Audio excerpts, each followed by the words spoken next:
This is Abnormal Entertainment. 2, 3, 4.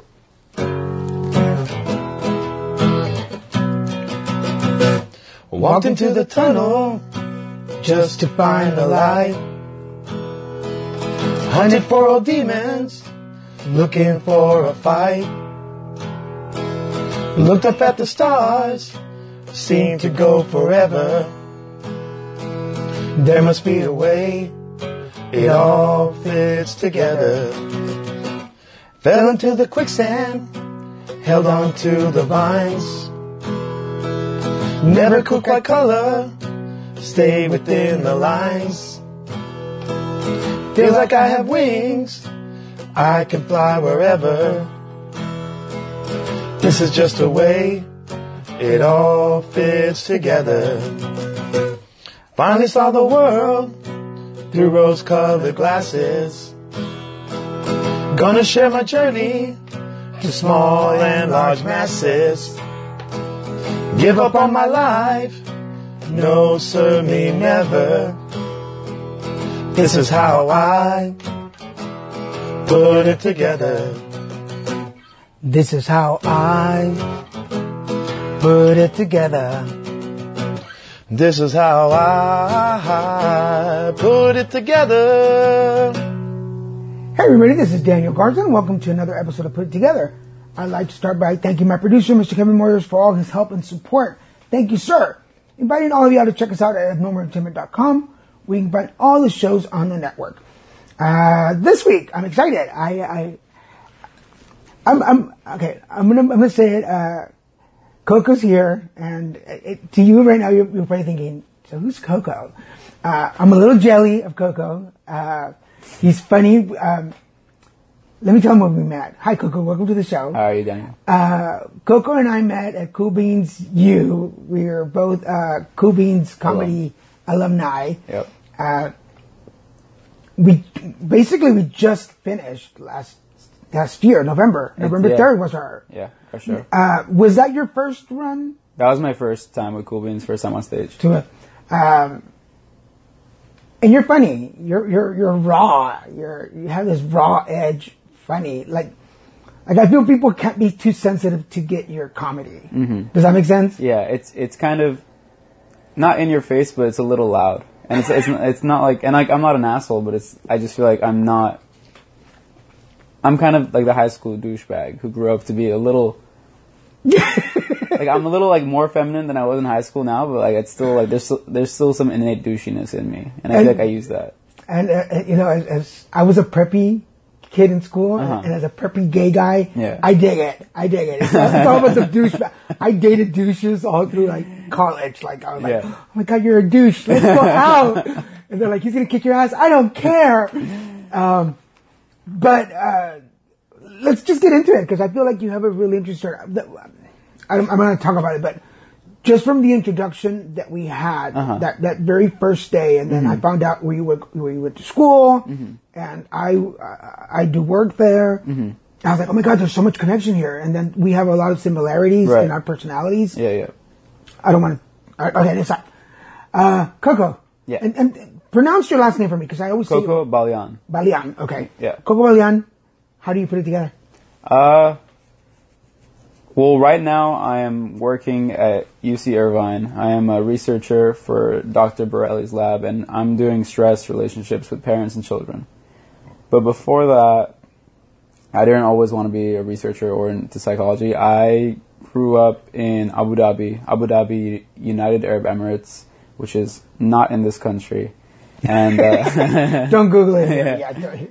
But yeah, I grew up there, and I lived there for 10 years. And it was weird because so I didn't know this at the time, but there was a lot of schools there that were catered for Americans and Western Europeans and whatever else. And I didn't know that. And I was in a school that was predominantly Arab Muslim, and I kind of was always the odd one out. I think I was the only non-Muslim in my class. My class was huge. It was like 300, 400 students. And so right off the bat, socially, like this is middle school, I'm not really fitting in that much.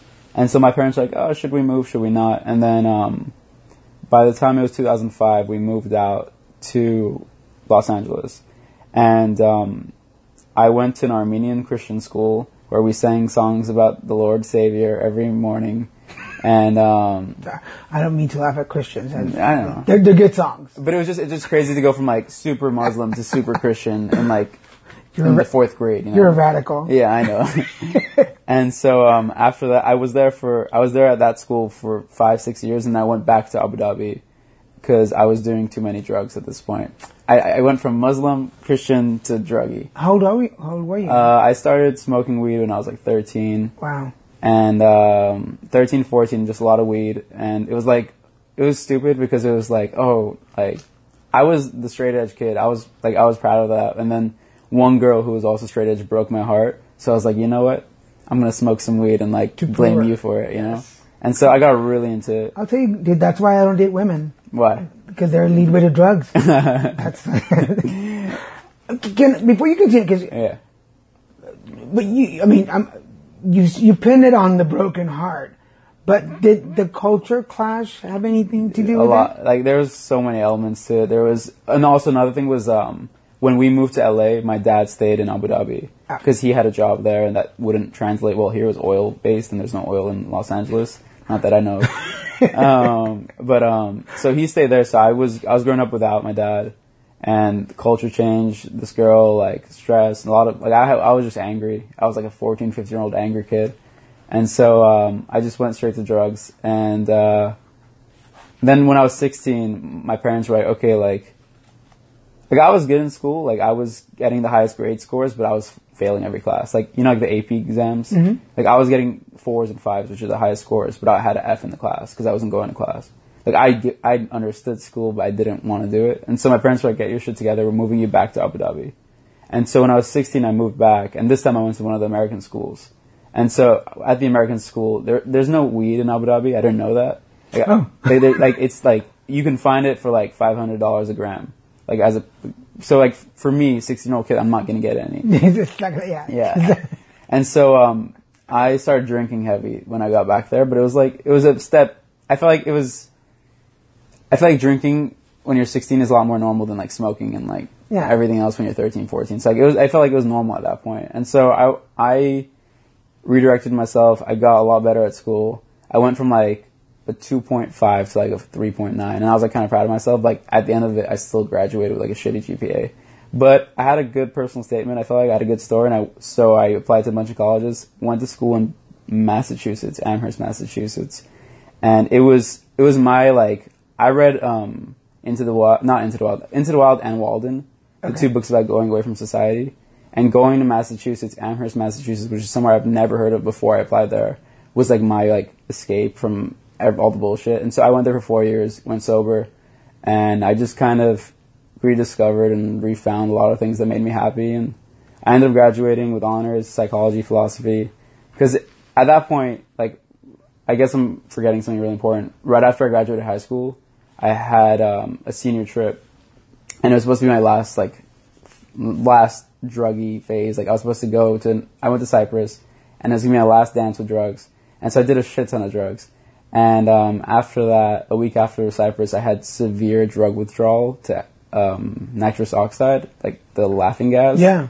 Because over there, they give it out like it's like an appetizer. Like every restaurant, every bar, there's really attractive women with balloons filled with nitrous oxide. Oh. And so I was doing like 15, 20 balloons a day, which is like not normal. And so as soon as I left, I had severe withdrawal, which started heavy panic attacks. And so the panic attacks took me to anxiety attacks about the panic attacks. And then that's when I got really into psychology, and after that I just couldn't, like I did broadcasting, I did marketing, I did all that stuff, but then as soon as I started going through that, I was like, you know what, this doesn't mean to me as much as this does. Right. And so it's been psychology ever since. Wow. Yeah. So you're what at this point, 18, 19? I started having the panic attacks when I was 18. So all this, it's not like you're going to go live with your Uncle Charlie up in NorCal. Right. Like, you're going international, back and forth. It's got to be a mindfuck. I've also had 6 concussions. So my brain's fucked up. Wow. Yeah. See what I meant? For those of you listening and or watching, a lot of my guests come in here and I can see they have this story in their head. Like, this is where we're going to go. And then all of a sudden they say something, I'm like, wait a minute, that's way more interesting than we're talking about. How do you adjust? Or have you adjusted? Having moved around so much in the first 18 years of your life. Because I kind of did that. Right. And I'm still not. Right. I still get anxious. I've been here 10 years, and it's the longest since I was a kid that I've ever lived anywhere. Mm-hmm. And I'm getting panicky about it. Right. You go around the world, basically. From Christian to Muslim. Were your parents strict? Yeah. I was like the first one in the family to ever like smoke. Or like my parents, to give you an idea of what kind of people they are, they helped create the first church in Abu Dhabi. Oh. Like they're very, like not strict, but like... Conservative? Yeah. But my mom grew up in LA. Like my parents were born in the Middle East, but like my mom grew up in LA.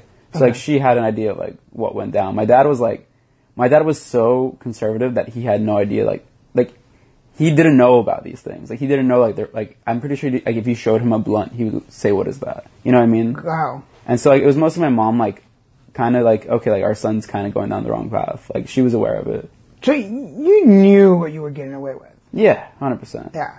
So a lot of street smarts involved. Yeah, like me personally, like I'm the kind of kid who like I'm out of the house till nighttime. Like I'm always going from house to house, place to place. Like I preferred like the social street aspect of it. Of, like that's where I took pride in. Like, okay, I know my shit because I know how to get around. Like, and like that's the kind of thing. Like, not to jump topics, but like that's the kind of things I've applied to like comedy now. And like I just know how to like who to talk to, when to talk to, like how to bring people together. Like I've been using that like my whole life. Like I'm not to sound like an asshole, but like I feel like I've always been like a Tom Sawyer kind of guy where it's like I know exactly what I'm doing. You know the hustle. Yeah, exactly. That's what it is. Yeah.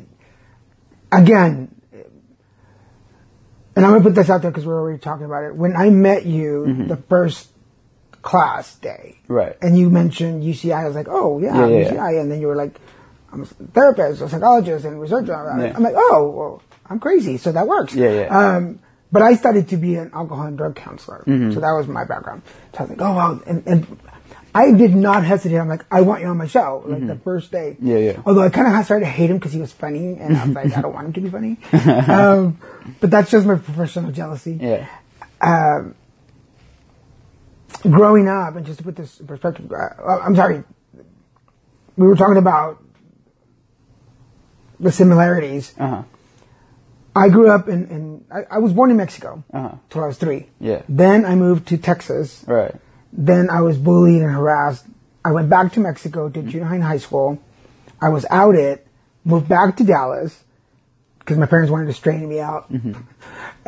Literally? Yeah, I was like that. And then I went back and finished high school and moved back. So I went back and forth and between being in the closet very conservative myself and limiting myself to being out and then being out but you can't be out.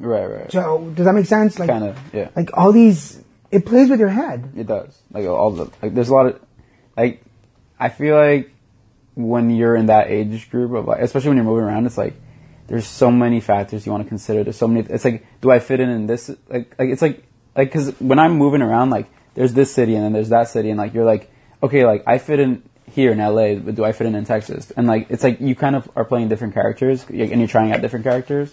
And so at the end of it, like when you really figure out, oh, I can be the same person all around and like whoever likes it, like hell yeah, whoever doesn't, fuck you. Like when you have that sense of self-confidence, I feel like that's when you get it in terms of like, okay, I'm not changing depending on my surroundings.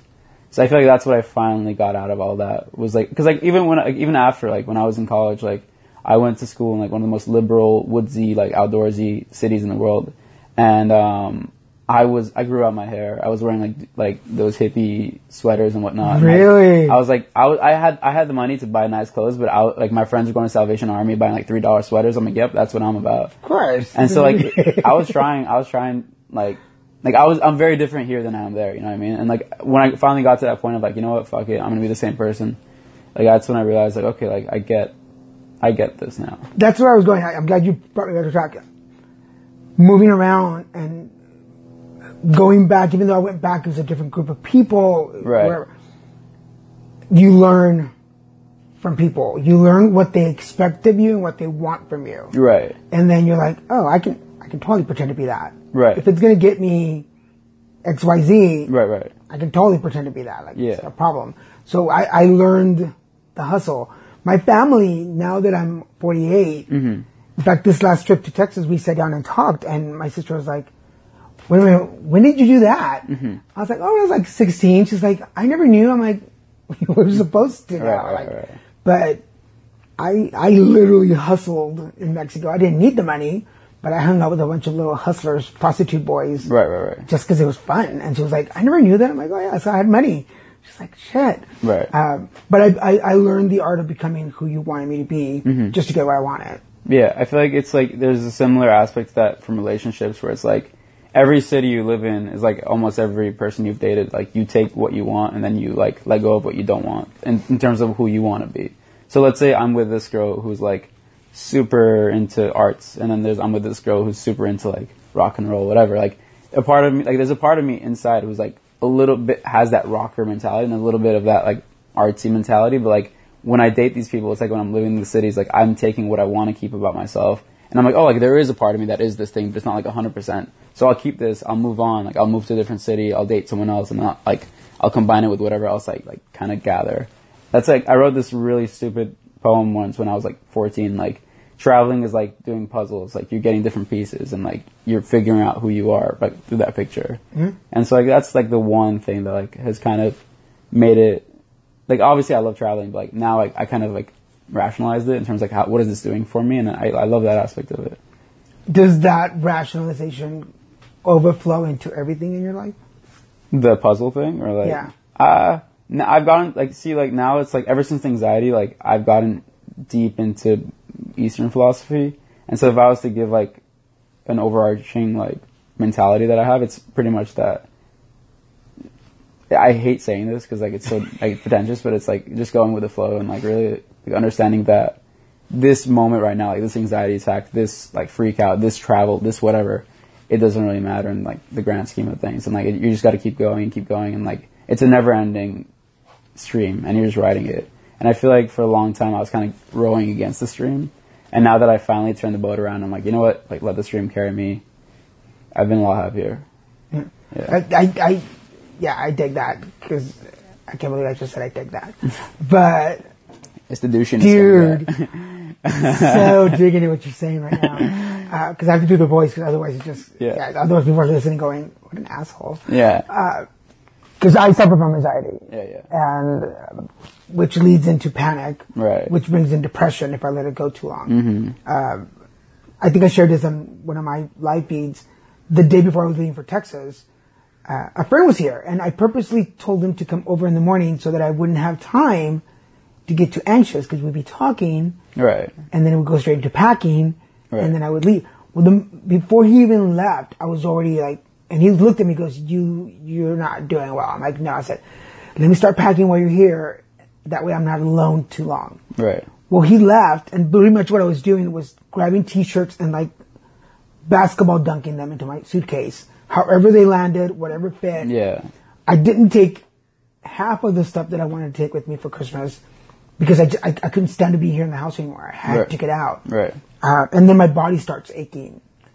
Could you walk us a little bit through your anxiety moments? Like how it hits me? Yeah. Do you know? Yeah. Yeah. It's like, I'd say I have an anxiety attack every day, but it's like different levels. Yeah. And so like I said, like since it started with the withdrawal, the first, I'd say 20 to 30 attacks were like severe to the point of I'm foaming at the mouth, like shaking, and like literally like thinking I'm dying every single time.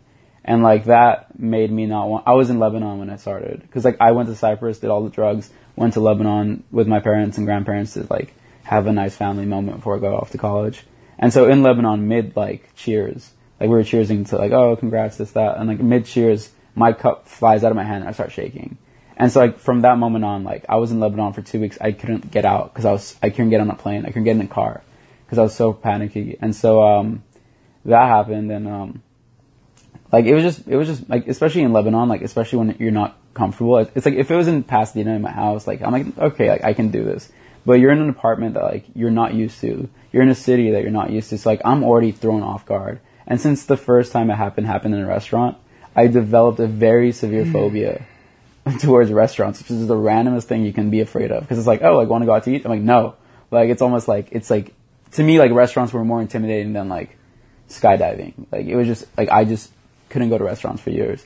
And so now it's like every time I'm eating in public, every time I'm eating anywhere, like I have that overarching like, am I panicking? Am I panicking? Am I panicking? And then like the worst thing is like I do it on stage a lot. Like every time I've gone on stage so far, it's like, you know what? It would suck to have a panic attack right now. And then I'm like, oh, wait, am I having a panic attack? And like I'm still saying the jokes, and I'm my voice is changing. I'm like, yeah, and then that happened, and it's just like it's so deep ingrained in my brain where it's like what made it better was just saying, you know what, I don't want this to go away. I'll accept it. And then it stopped happening as much. Yeah, there's, I was on antidepressants after cancer. Mm-hmm. And during cancer, I had some really good mentors. Right. That gone through it, that lived it, and they were not sugarcoating anything. They're like, it's gonna fucking suck. Right. You think this is the bad part? Yeah. You're getting better. Once you're out of here, because you develop, I was on chemo and radiation, you develop like drugs. Right. You get used to them. They're like, once you start coming out of it, it's gonna suck. And you're gonna hurt. And I was like, well, give me the cancer back. Like that, at least that didn't hurt.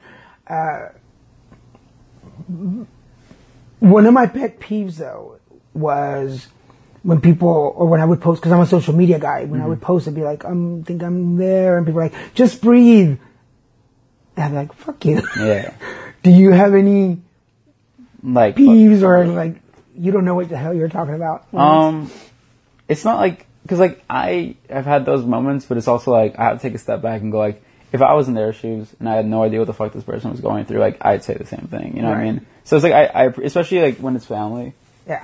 Like I'm in the car, and like my mom realized that like for me like distraction is like super important. Like I really have to focus on something else for me not to focus on the panic attack. And she'll go like, "Hey Koko," like she sees me like shaking or whatever. Like the first couple weeks it's happening, and she's like, "Koko, name 5 cities that start with the letter A." And it's like I appreciate you, but like that's the thing though. It's like you don't even know yourself what you want or what you need to hear. So it's like everything is like no, that's not what I need. And so it's because like, but then it's like you can also switch the like. If I was to say, you know what, like I'm just gonna accept everything as like the right answer, like then I can be much more appreciative of it, even though it's not working for me. Like you're making me sound like a total douche with that answer. Shut up. No, but I get you. Yeah. You have to take it. Like when I'm on vacation. Right. If Christian's not around. Right. My boyfriend, he's one of the people that be like, okay, I'm right here. Like, what do you need me to do? And sometimes it's like, I just need to go in the bathroom and cry for about 10 minutes. I'll be right back. Right. And the lights are off and I'm just bawling. And then I'll come out and I'm like, okay, let's go eat. Yeah. He's like, okay, let's go eat. And other people are like, what just happened? Yeah. Nothing, let's go eat. I'm hungry. I get that. But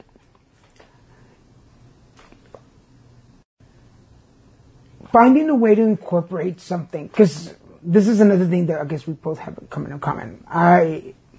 My first round at Cool Beans Comedy, I wanted to introduce my issues into comedy in some way and make it funny. Mostly because I do a lot of advocacy work and I do a lot of conferences. So I wanted to talk about anal sex. And I wanted to do it in a funny way. I wanted people to laugh about it, so it could be comfortable. Right. What is your motivation to be able to include your real life into comedy? Like for me, it's just like everyone has their coping mechanism of like, okay, like never mind, I won't bring that up. No, I'll say it. I've dated people who it's like there's personality types, like people avoid, people suppress, people like embrace, whatever the fuck it is. And like for me, like when I dated people who were avoidant or like let's not talk about this, like it drove me crazy. And like it made me realize how much I need to talk about it. And so for me, it's like if I go on stage and tell my life story to the point of like, okay, like drugs, depression, whatever, it's like I need to I want to talk about it, because like the more I talk about it, the more I familiarize myself with my story, and like the more I get comfortable with it, like there is so much more acceptance within me.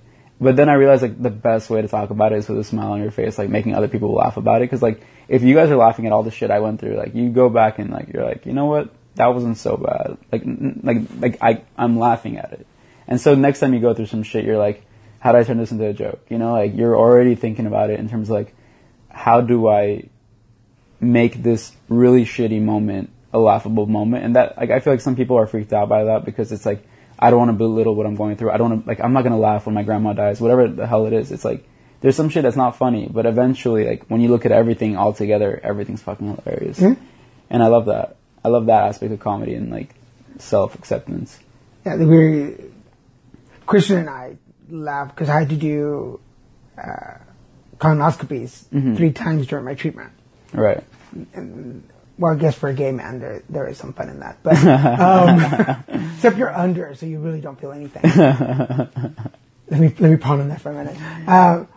But they give you this prep drink that you have to take before you go, and it's devil juice. It's just horrible. And the first time I did it, I cried. The second time, I kind of knew what to expect. The third time, I just had a whole little setup in the bathroom, just like just TV, little blanket, like we're good in here. And I plan to introduce that into my comedy at some point, not yet, because he's about to go through it. So I'm like, I'm gonna wait till you go through it and laugh at you. It's also bonded me with a lot of Latinos who normally don't talk about that stuff. Culturally speaking, is it easy to be that personal? Like, no. Like, I'm Armenian, and the two, like, cultures I've been exposed to is, like, Los Angeles Christian Armenian private school, like, bullshit. Like, you go in the parking lot, all the moms are driving, like, $100,000 cars, blah, blah, blah, Louis Vuitton bags, this, that. And then the other culture I was exposed to is Abu Dhabi, and Abu Dhabi is maybe even worse than that. And so, like, I've always been around, like, look good. You don't have to feel good, just look good. And, like, suppress it. Like, you don't talk about certain things. And, like, and so it's been, like, and for me, it's just, like, just who I am. Like, I love kind of, like, I'm a troll. Like, I love, like, going against, like, what you should be doing. And, like, that's how it's kind of started for me. Like, I wanted to be an asshole about it. Like, I want to talk about things that, like, made people uncomfortable. But then I realized, like, I'm making other people uncomfortable because I'm eventually going to, hopefully, make everyone feel more comfortable about it.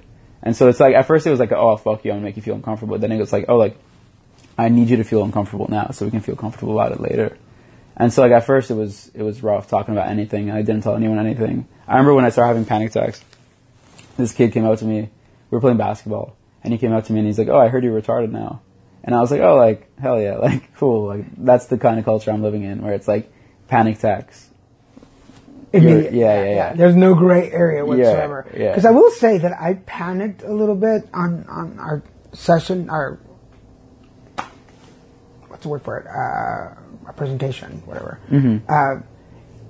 Because on one side of the stage were some of my friends. And then on the other side of the stage were like all of your friends. And I was like, I'm about to tell ass jokes and gay jokes. I don't know how this is going to come across. Because I knew my people. Right. But I was like, but I purposely went to your side of the room.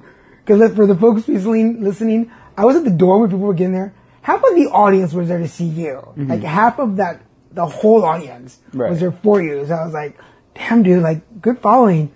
Which kind of shocks me now to listen that, like it's not common to be that personal. Because your act was so personal. Right. And like even that act, like it wasn't like, to me, like it wasn't as personal as I wanted to be, but at the same time I was talking about things that no one had ever, and like what's worse is like I did a show 2-3 weeks ago with my parents there. My parents had not seen me perform. Oh wow. And so I don't know if you know this, but I'm Armenian once again, and like 100 years ago there was a genocide.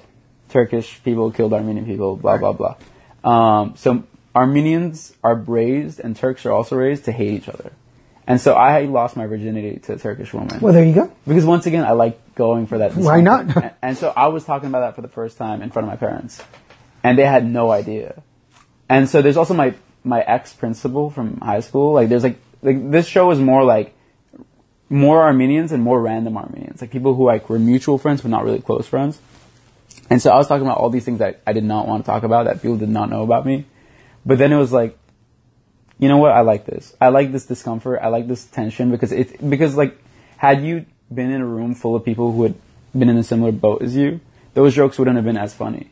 There's a sense of tension that you have to play with where it's like, okay, I'm not like you, and you're going to hear life from a completely different perspective, and it's going to make you laugh. And so I feel like it's kind of necessary. Like, that's why my favorite show so far has been a show where I only know like 5-10 people. Because it's more tension. There's more... Yeah. There's more. I definitely want to thank all of Koko's friends that were there on our showcase, because I would look at their faces and they were like, he's talking about ass stuff and gay stuff, and I was like, well, I'm going to look at you now. Yeah. And there were a couple of guys there. By the way, you were pretty cute guys, if you remember who you are. I would just turn, because even Christian was like, you were really nailing into them. I'm like, I was looking in their eyes. I'm like, I'm going to talk to you about my ass right now. Right. Boy. And yeah, it definitely made it more fun. Yeah, I enjoyed it. I put my pad down because I told you this when you got here. I knew you had an interesting story, and it just kind of went into another direction. Have you considered or have you thought about how important your message is to other folks in the same situation and what an advocate you're becoming?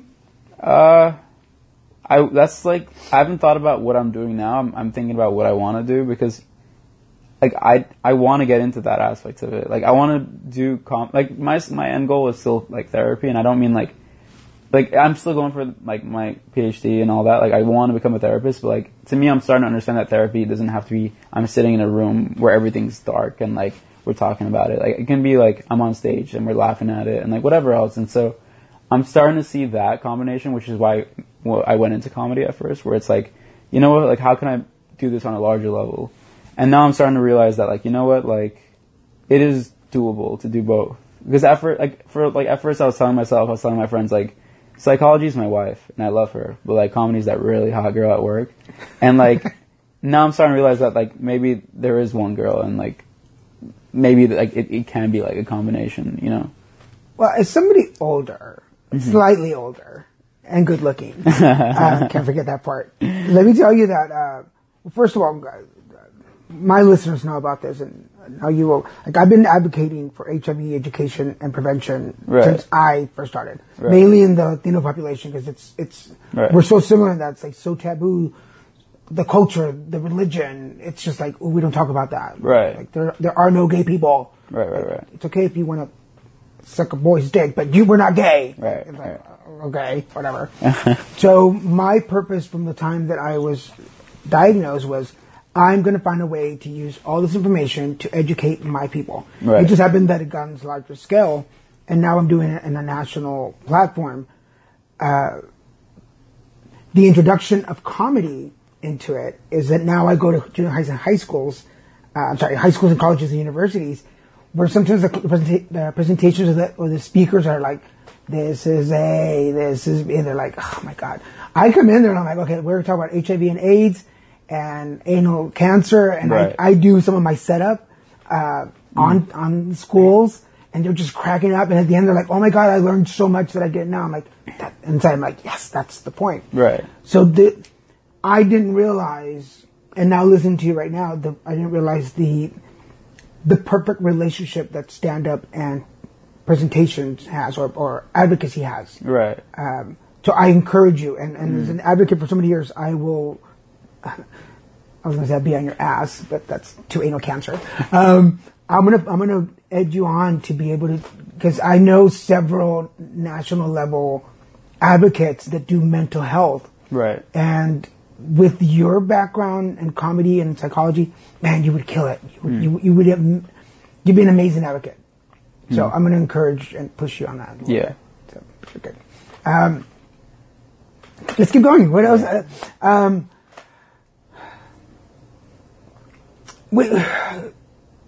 In mental health, right, as a whole, we already talked a little bit about your background, but as a whole, we find it still so stigmatizing and shameful. And I know you say that it's the going against the grain kind of thing, but I always feel like there's a root below that that motivates us to do some things. What was there something that made you need to talk about mental health? I mean, like, I feel like I had to kind of.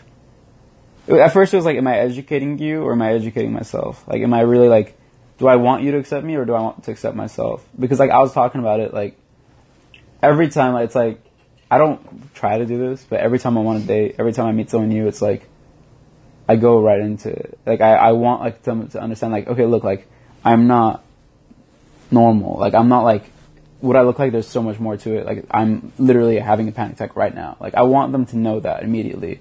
And so it became part of my introduction, and like it became like that to me was the goal, was to kind of normalize it for myself, where like I wanted me to say like me having an anxiety disorder was as given as like me having brown eyes. Like I wanted to be that normal, because like I feel like once it got to that level for me, I would be so much more tolerant of myself and like what I was going through, and like I felt like I personally needed it. And then when I realized that like I was talking about it so much that like random people were hitting me up like, yo, can we talk about it? I'm going through this, blah blah blah. Like I realized, okay, like that's cool. Like I like that. Like I like, because like I've always been very reliant on social connection, and like for the first time it felt meaningful as opposed to like haha like boobs, like whatever. Like, well, yeah, because you go from, and I'll be humble enough to include in that because I've been doing the advocacy work for so long, and the day of our showcase, people came up to me outside and were like, I'm going through cancer treatment, or I'm about to go into treatment, or my mom went through it and I never understood till now, or right. There is this, it's going to sound cheesy, but this cocoon that you come out of. Like, right. You've been prepping for so long inside as a worm or whatever, learning and growing, and then all of a sudden you just have to come out. Right. Does that make sense? It does. And like that's why I went to psychology. Like when I was like, okay, I'm having severe anxiety attacks. Fuck my marketing major. I'm gonna get into psychology. I thought that was my cocoon moment. I thought that was like me, like, oh yeah, like I'm using all this negative stuff for a positive, whatever. And I thought that was my moment. And then like when I got into like an understanding of what I can potentially be doing, you know, like on a larger level, that's when I understood like, hey, like there's so much potential here. Like there's so much room for connection. And like I feel like ever since I've been talking about it, ever since I've been like very, like I don't think there's anything in my life I won't talk about. And I think once I got to that point, like my relationships have improved, like with my family, with my friends, with like whoever, and like I feel like that's kind of pushed me over the edge in terms of like this is what I always wanted. Like I feel like I'm finally blossoming. It's like such a virgin moment. Yeah. so innocent. But no, folks, it's not innocent. I had a question, and then I was looking for something, and I totally forgot it. I so want to talk about your comedy, but I feel like we're just tapped into something so much more like in depth. What has been some of the feedback, not just from your community, but from the mental health community? In that sense, it's been like the feedback in terms of like the mental, like honestly, it's still limited. Because I feel like I haven't done much about it. Like, it's not like I go on stage and I talk about, like, depression. Like, I still haven't, like I've introduced it as, like, this is in the background, but I haven't, like, really, like, I wouldn't consider myself an advocate yet, even though, like, I'm definitely going towards that route. So, like, the feedback I've gotten in terms of, like, my mental health stuff has been more, like, outside of comedy. Because I'm trying to start, like, I'm trying to, like, do that as well. I'm trying to do, like TEDx shows, whatever shows. Like, I'm trying to get on that platform. But I feel like I'm on my way there. So like there's some encouragement, like, oh, like that's awesome. But like it hasn't happened to the point where I've done it, so I've gotten immediate feedback on it. But I definitely like I feel motivated by the support, like to go in that direction. Because as we're talking, again, there's other than I'm older, we're both adorable, so that right. counts. Yes, I get it. Yeah, that's why you're here. Yeah.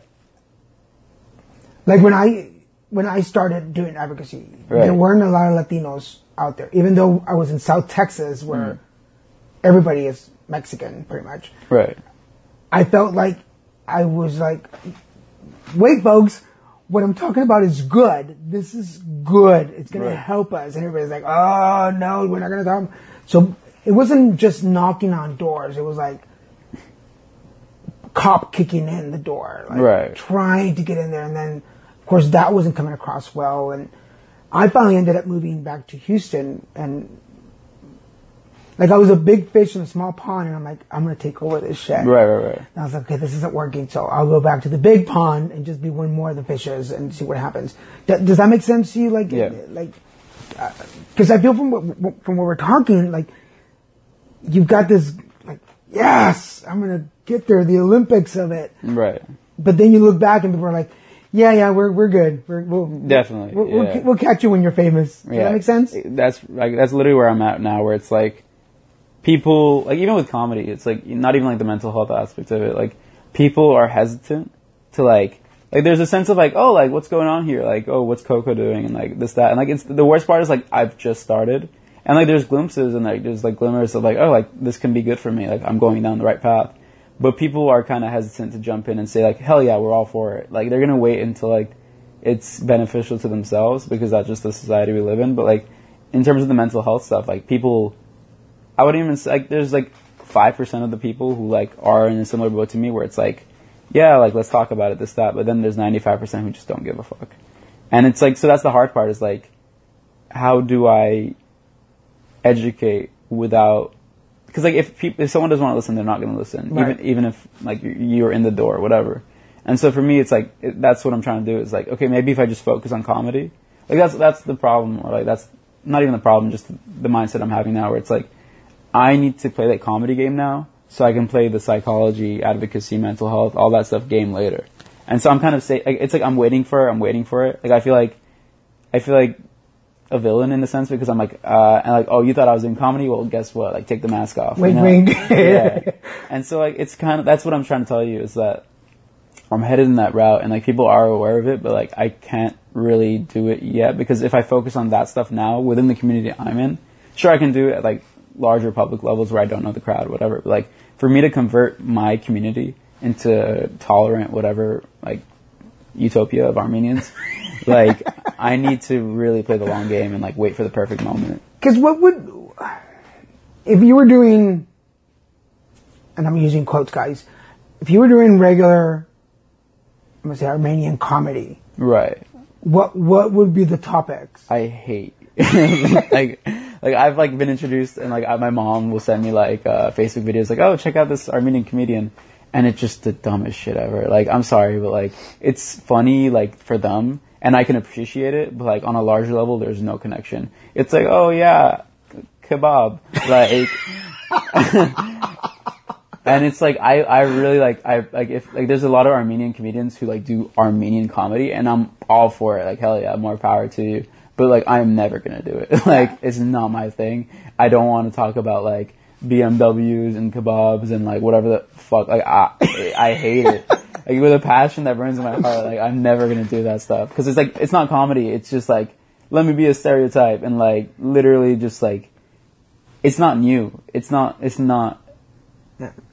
And disclaimer for anybody out there who's listening, because we'll put comments in the tag and be like, what are y'all talking about? Everybody has their niche. I have mine. Yeah. Koko has his. We all are going to have our niche. It just depends on what you guys, kind of like in acting.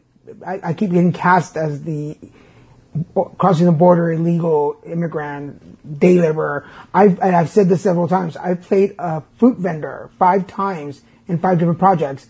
3 of those, I was wearing the same outfit. Yeah. So people can look them up, and I'm wearing the same cap in 3 different projects. Yeah. And I'm like, but that's my niche. I'm like, okay, so my agent's like, that's who they want you to be. I'm like, if they pay me, I'm good.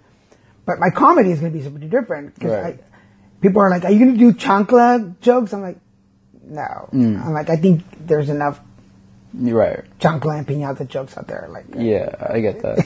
Like, I did theater in college and high school.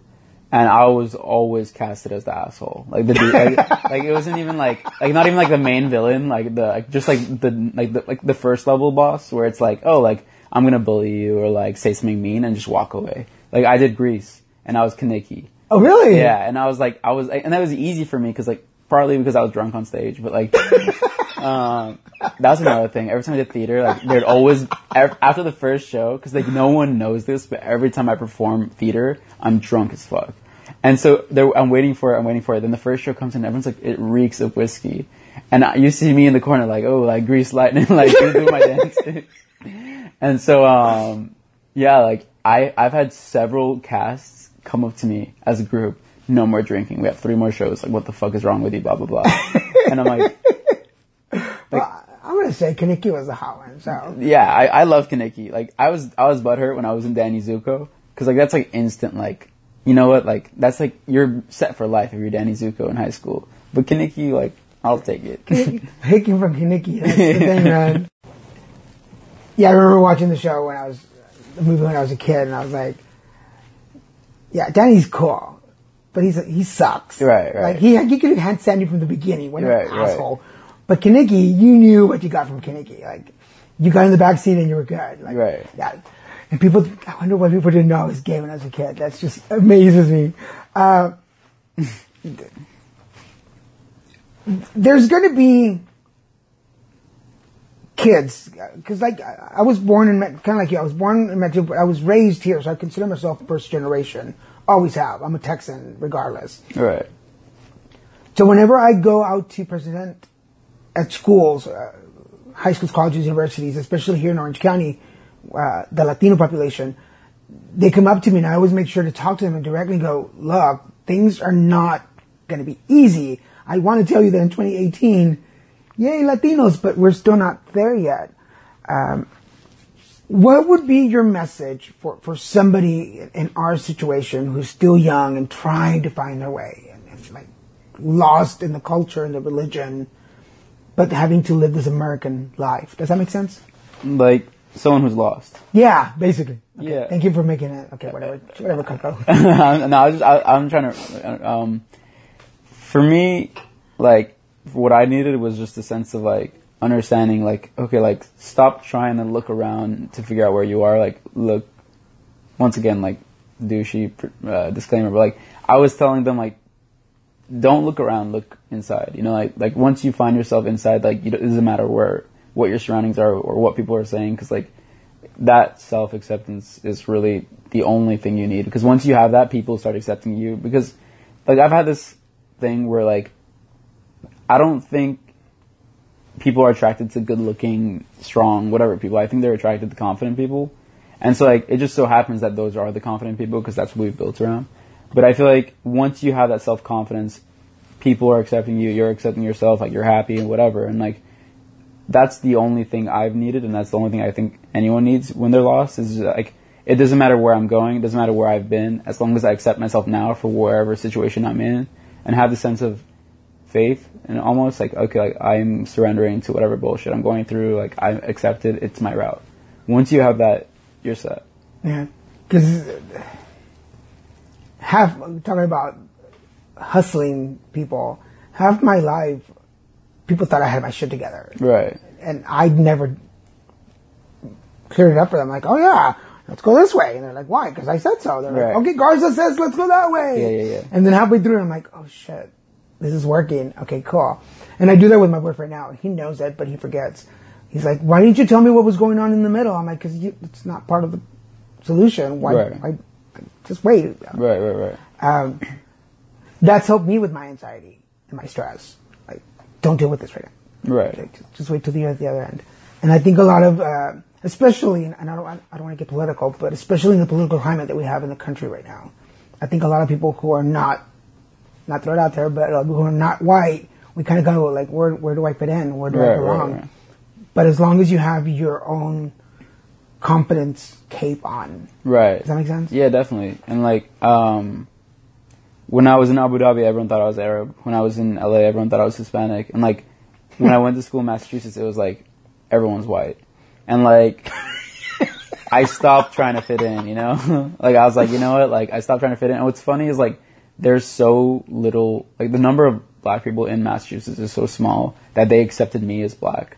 they're like, oh, like they changed my name from KOKO to COCO, and they're like, oh, you're one of us, this, that, and like close, like, you know, close enough, you know, because I'd rather talk to Koko than William or like Nathan, and so like when I moved to Massachusetts is when I really understood like fuck, like fitting in, like I don't want to change, like because like there's an attraction to that. There's like even if you're not like a social friendly person, if you have that self-confidence and you're literally walking around with your head like it's down, but at the same time it's up because like you don't want to talk to people, but like you know that you don't want to talk to people. Like when you have that self-assurance, I feel like people just look at you in a different light as opposed to someone who's like visibly shooken or visibly like not comfortable.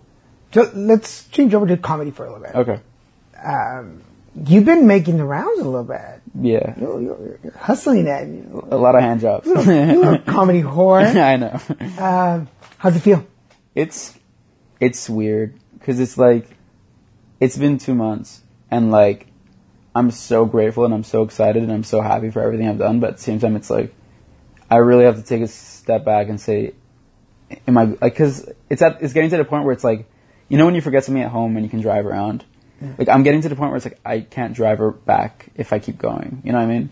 And so like I love comedy, I love doing it, and I want to be better at it, and I want to do more of it and whatever, but a part of me is still hesitant, especially within like the whole like dad's an engineer, mom's this, mom's that, like you have to like get your doctorate, do this, that, like there's that stigma still lives in my brain, but like I think the real fear or real hesitation for me to keep going is just wondering, is it going to make me happy? Like it's more of a, like I'll definitely say like deep down like the real thing is like, is this it? And for the first time in my life, I feel like I've always told people like you got to fall in love twice, one with someone and one with something, and I finally feel like I'm falling in love with like what I'm doing, because I've never been as excited for a psychology test as I've been for like a stand-up show, like whatever. Like that's not a good comparison, but you get what I'm saying. Yeah, and I think a lot of people listening will too. Luckily, this show has. We're going on our 7th year. Mm-hmm. At the end of this month, I'll be celebrating 7 years with the show. So that's awesome. There's a lot of.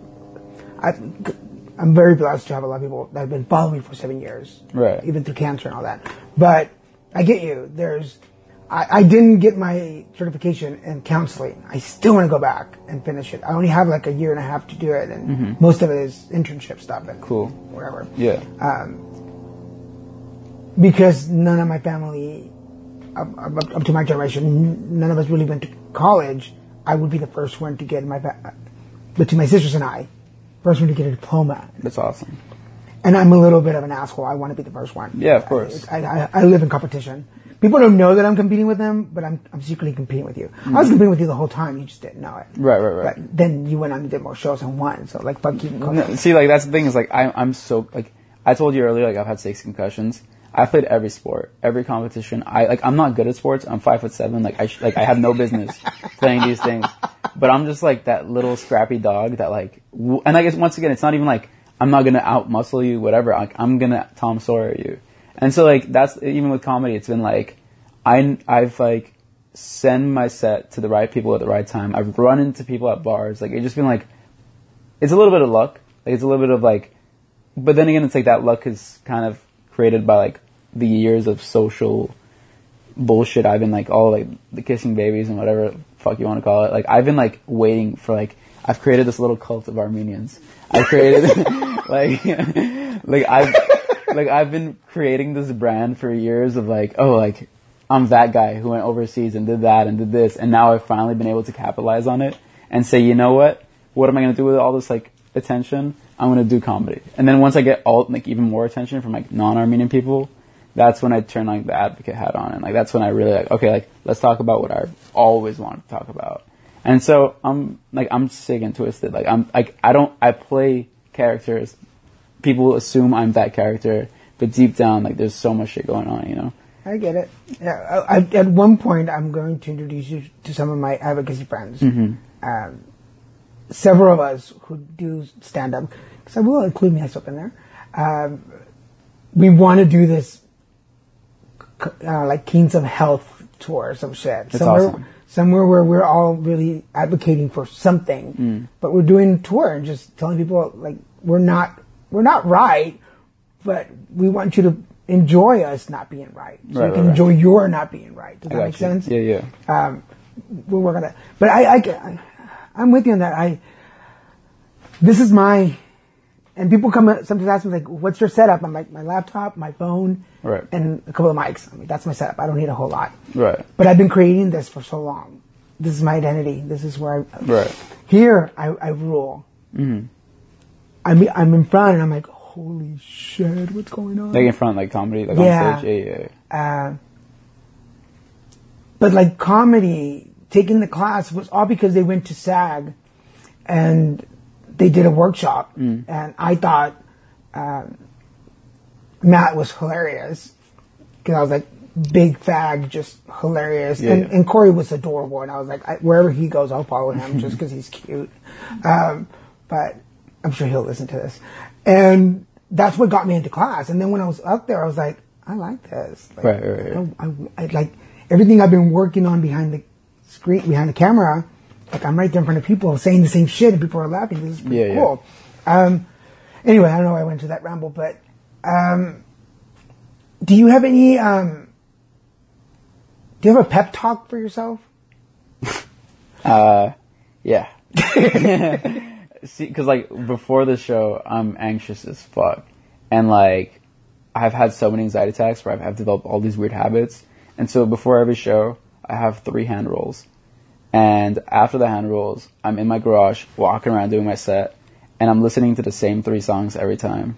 I listen to Notorious by Biggie Smalls, where I literally walk around and flail my arms as if like I'm Conor McGregor about to fight somebody. And then after that, I listen to Superstar by Lupe Fiasco, even though it's the worst song ever. I'm like, you know what? I am a superstar.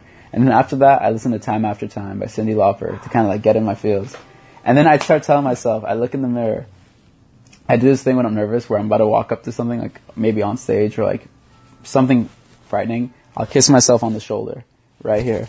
And I'll say, you're a pimp in Gucci mink, and without you, this whole ship would sink.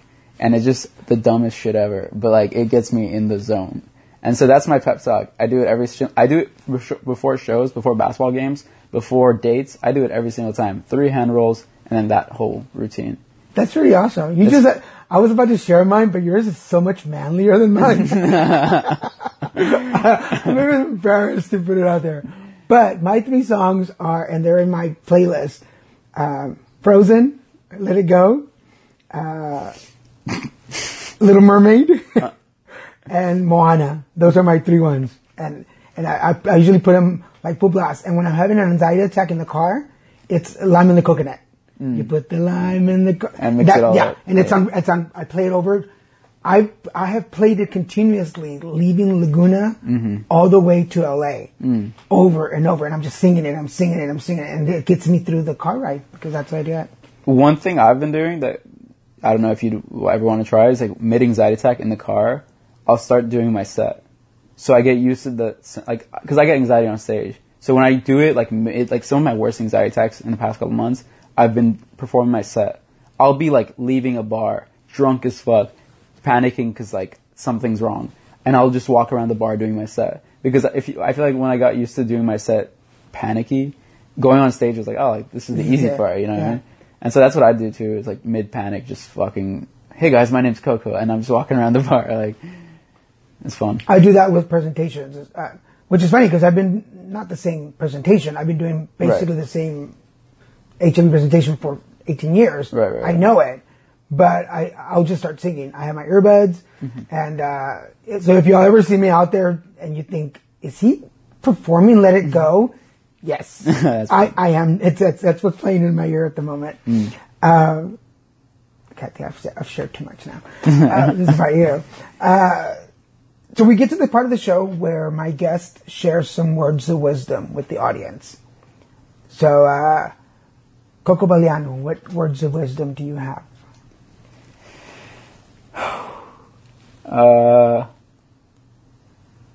I guess this is to comedians, because this is the best advice I've gotten recently. Okay. I did a show in New York at the Eastville Comedy Club, And right before the show, I was going over my set, like same words over and over again, just pacing around and going over it. And some comedian, I don't know his name, he said he's been doing it for 12 years. He was coked out of his goddamn brain. And he came up to me, came up to me sniffing and all that. He's like, yo, man, I saw you rehearsing. Words of advice, you're not here because you have a skit. You're here because you're funny. Don't do the skit, do you. And I was like, what? But at the same time, I was like, damn, like, that's all. Like, that set in New York was my best set ever, because it was just like, I took that cokehead's advice and I was like, you know what, like, I don't even, like, I'm gonna forget the order, I'm gonna do it rambled up, but that doesn't matter, because I'd rather be myself than have an order, you know what I mean? Yeah. And so that's the best advice I've gotten recently, and like, it's catered towards comedy, but I don't know if you can apply it to anything else, but if you can. I'm imagining the movie of your life, where you're in the back of this seedy comedy club, and this guy comes all coked up and gives you this message, and then you turn around and he's disappeared. He's some angel. Yeah. Randomly. And I look at my hands and there's a bunch of cocaine. I'm like, God. I feel like where we started off was this kid who started to get in trouble. Yeah. All of a sudden, if you could go back and talk to little Koko, what would you tell him? I'd probably talk to myself like mid-heartbreak that like started the whole drug stuff, and just say, I was about to say something very inappropriate. Let me try to make it PG. I would tell myself mid-heartbreak, you know what? There's plenty of fish in the sea. That's like the very, like, cause like really like my whole, like, every negative thing in my life started with that. Like the whole like, oh, I have to marry this one girl. I have to, cause like I was in the Armenian community where like it had to be clear cut, whatever. And so that, like, I kid you not, the worst year of my life was that like 14-year-old heartbreak. Cause like I was going to therapy and stuff. Like I was heartbroken. And so the only, like, maybe I'd show him pictures of like future girlfriends. I'm like, don't worry about it. Cause like that, I don't know why, but that fucked me up. Are you amazed, surprised at the direction that your life has taken? Like 2 years ago, yes. Now it's like, it feels like I felt like I saw this coming, like coming back to LA and like doing this stuff. Like I felt like it was like I planned it out. But in terms of Boston, Abu Dhabi, all that bullshit, like it's fucking crazy. Like it's crazy because it's like it makes no sense, but to me it makes perfect sense. You know what I mean? Like Boston, LA, Abu Dhabi, like now moving. I just moved to Irvine today. And like, oh, that's right. Congratulations. We're neighbors now. Yeah. And so, it's crazy, but at the same time, it comes again from that self-acceptance. Like, I don't care. Like, I've underwhelmed it, like, to the point where it's like, I'm not freaking out about it, but like, I've needed to do that to stay on top of my shit. Like, not freak out about it. So I kind of undermine everything and then just say, you know what, like, it is what it is, and all that. But I'm probably happier than I've ever been, like, this year. Like, because I have that certainty, like, oh, I live here. I'm not going away anywhere, you know? But at the same time, I need to move around. It's interesting that you say that. And again, for everybody listening, they're like, oh my God, you say that about every guest. I know, because I bring on guests that I admire. I don't bring people in that I don't. Right. There's a campaign that I'm part of called Positively Fearless, and it's 5 national HIV advocates, and we're on. Go check it out, guys. PositiveFearless.com. Go check it out. One of the videos, my testimonial, we just dubbed it in Spanish. And I was blessed enough to do my own dubbing, which is really awesome. Because usually they hire other actors to do your voice. Anyway, there's a part in there where I tell... there's a part in there where I tell people that when I was diagnosed, I was 110 pounds. And I was almost dying. They thought I was going to die. I didn't take it seriously. I joked with the doctors, like, am I going to walk out of here? They're like, yes, but it's going to take some time. I'm like, it's okay. My hair was falling out. I'm like, am I going to get my hair back? They're like, yeah, but do you realize you have AIDS? I'm like, I don't. Okay, cool. Like, there's medications, right? They're like, yeah. I'm like, well, am I going to walk out? Like, my ass, am I going to get my ass back? And they were like, exasperated, like, you're not taking this serious. But I think that's what saved me, because if I had paid too much attention to everything they were saying, I would have kept myself in bed. Right. And I wouldn't have overcome all the obstacles. So I'm glad to meet somebody who understands that part. Like, right. I can't give it that much power because it'll bring me down. Does that make sense? Yeah. And like that, like, and I hate comparing like something so serious like 14-year-old heartbreak, but like that was the turning point when I realized like I'm miserable because I'm taking it so seriously. Yeah. And ever since then, like, that's why it's like, it's not necessarily what happened, but it was like my reaction to it. Because it's not what you're going through, it's how you're reacting to it. Exactly. Because cancer too, we were there, they told us, I cried, my boyfriend was with me, the doctor was like, we got this. On the way to home, I was like, I'm doing a video. Like, I'm doing a video blog. Right. Starting today. Right. And Christian was like, I still remember him saying, of course you are. Right. Like, you can't sit down and let cancer lead. You're going to make cancer your bitch. And that's, in the book of Koko Balian's life, what is the first sentence? Do I say what immediately came to my mind? Yes. What's up, bitches? But on a more serious note, it'd probably be something more pretentious, like, I remember it like it was yesterday. And These are romantic, folks. That is so cool. And then, before we run out of time, if you were to name this episode, what would you name it?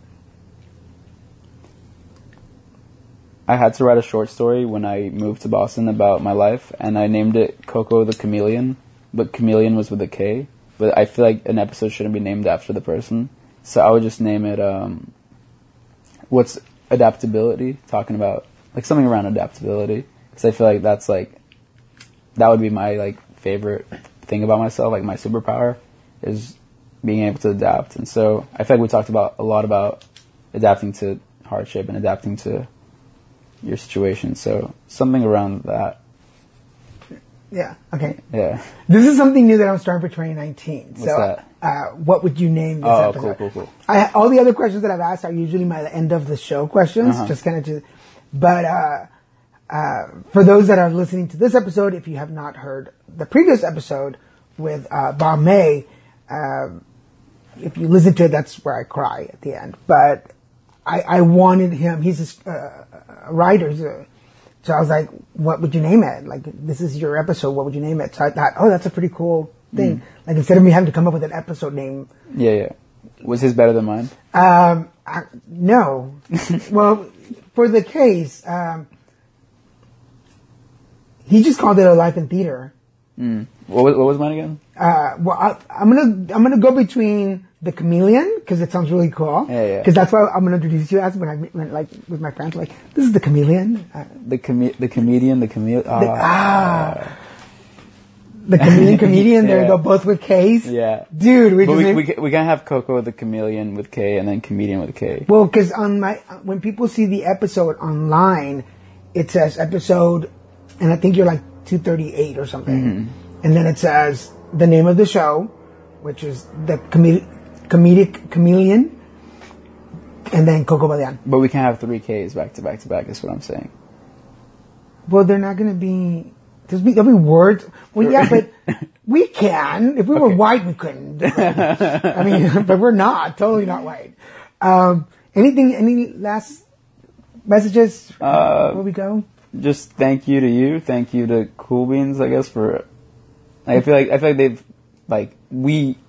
Not only thank you for introducing us to each other, but I feel like they've really helped us, like, find confidence and find comfort in that side of storytelling. And so, shout out to Cool Beans.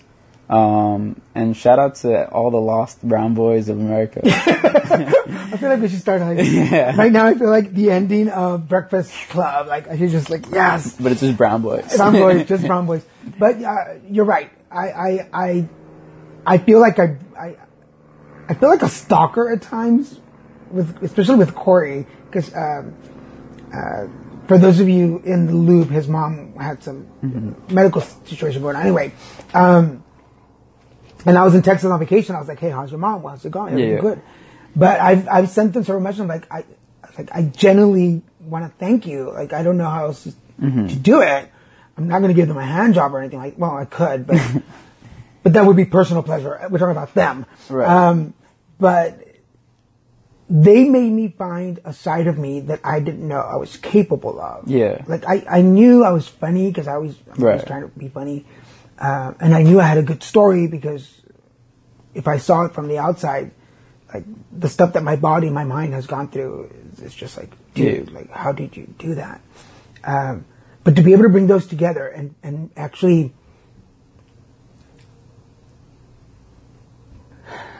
Why am I crying over there? You're such a bitch. I am a little bitch. Like, lately, man, this holiday has changed me. Yeah. Damn me a Christmas. It's always been very hard for me to find my place, even though I've always had a table, even though I've always had a reservation. Right. I walk in and I'm still like, are you sure I'm supposed to be here? I get that. But being on stage that day, and I'm 48 now, one of the very few moments in my life where I stood on that stage and people were laughing and clapping and cheering, and I was like, this is it. Yeah. Like, this is it. Like, if God was waiting outside for me when I walked on, he's like, okay, well, yeah, that's the end of your to-do list. And I'd be like, cool. I'm good, man. I have movies. I've been on TV. I have my show. I've traveled. Like, I think I'm good. That's awesome. And I told Corey that. I said, there are, because of my anxiety, my depression, and everything that I've been through, there are very few times in my life that I feel I am completely happy. There's always that one hair out of place. Right, I don't know how to fix it. But that night, November 3rd, I will always remember that. Oh, yeah. November 3rd, 2018 was one day that I felt that everything was in place. And that's pretty freaking amazing. That's awesome. So, before I get all bitchy here, thank you for being on the show. Appreciate Thank that. you. Hour went by fast. Yeah. Will you come back? Yeah. Fuck you. Now that he's traveling nationally, I still hate you, but it's okay. For those of you listening, we've been talking to Koko Balian, the comedic chameleon. Yeah. that's gotta stick somewhere. It's got a t-shirts. Please follow him. I will post all his information on the Facebook page. You can follow us on Facebook, Twitter, Instagram, and YouTube. Follow us on at nomorentertainment.com. We can find most shows on the network. Check him out. Check out his videos. He is funny. I consider him a friend, a colleague. I'm glad one of us considers the other a friend. Because I consider you my best friend. Aww. Always have to one up. One up. Damn you.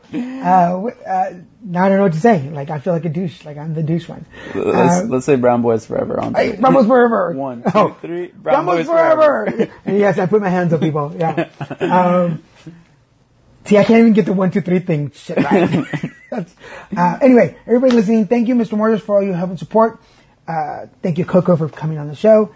And a shout out to Matt Moore and Corey Craig for all your help and support. Yep. And for all of the brothers and colleagues out there at Cool Beans Comedy. I'm waiting for you guys. When are you coming on the show? For now, this is Daniel Garza saying, hey, put it together. This is how I put it together. This is how I put it together. This is how I put it together. Subscribe to Put It Together on iTunes, Stitcher, and at abnormalentertainment.com/putittogether. Find Put It Together on Facebook and tweet Daniel at Lil Messican, LILMESICAN. And for more podcasts, comics, books, movies, and more, head to abnormalentertainment.com. You've been listening to the Abnormal Entertainment Network.